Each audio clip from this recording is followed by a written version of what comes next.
এখানে হচ্ছে বাইরের একজন শিল্পী কাজ করেছেন, আমার খুব শখ দেখার যে কম্বাইনলি কি কাজ কেমন করেছেন। আর আমি যেহেতু শিল্পী, শুধু একটা ছবি না, আমি চেষ্টা করি, যদিও সরি আমি আসলে সব লোকাল সিনেমা হলে যাই না, আমার বাসা বাড়িঘর দিয়েছে, সো আমি যমুনা ফিউচারটাকে খুব প্রেফার করি বা স্টার সিনেপ্লেক্সটাকে প্রেফার করি। একটার পর একটা দেখা যায় প্রতি উইকেই ছবি দেখা পড়ে।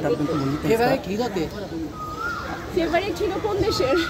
দুই দেশের, মানে বাংলাদেশেরই বলো। এই মুহূর্তে নতুন হিরোদের মধ্যে অনেকেই আছেন যাদের সাথে কাজ করেছি, কোনো একজনের নাম বলে দুঃখ দিতে চাই না, তবে সাকিব ভাইয়ার চেঞ্জ করছিল এটা বলতে আমি বাধ্য, কারণ আমি অনেস্ট কথা বলি, এই জন্য হয়তো অনেকেই অপছন্দ করেন।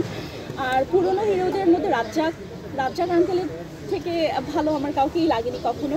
আর ওপার বাংলায় প্রসেনজিৎ ভাল লাগে আপাতত, আগে ভাল লাগতো উত্তম সুচিত্রা, এখনও আমি উত্তম সুচিত্রার ফ্যান। আপনি যদি এখনও আমাকে কোনো ব্লকবাস্টারে দেখাতে পারেন যে ওদের ছবি চলছে, আমি দেখা ছবিও দেখবো।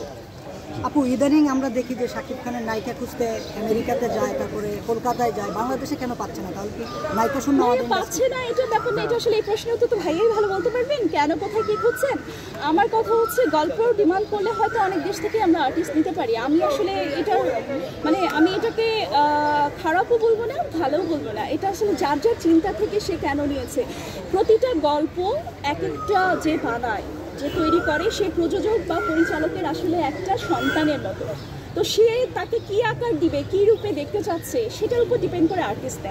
আমার এটা নিয়ে আসলে কোনো ক্ষোভ বা কোনো দুঃখ বা কিছু নেই। যার ওই যে বললাম, যার যার রিজিক, যার যার কাজের জায়গা। আমার কথা হচ্ছে আমি যেই কাজটা করছি ওটা আমি কতটুকু করতে পারছি, এরকম ফেয়ার একটা মন মানসিকতা বা প্রতিযোগিতা থাকা উচিত, কাজের প্রতিযোগিতা, যে সে কাজটা করেছে অনেক ভালো করেছে, আল্লাহ আমি চেষ্টা করি যে এটাকে ভালো করতে পারি কিনা, কে করলো, কেন করলো, কেন নিল না, এই ধরনের পলিটিক্স আমি পছন্দ করি না। আসলে আমি এসবের মধ্যে নেই। Thank you. চিন্তা করি। Thank you. অনেক ভালো লাগছে।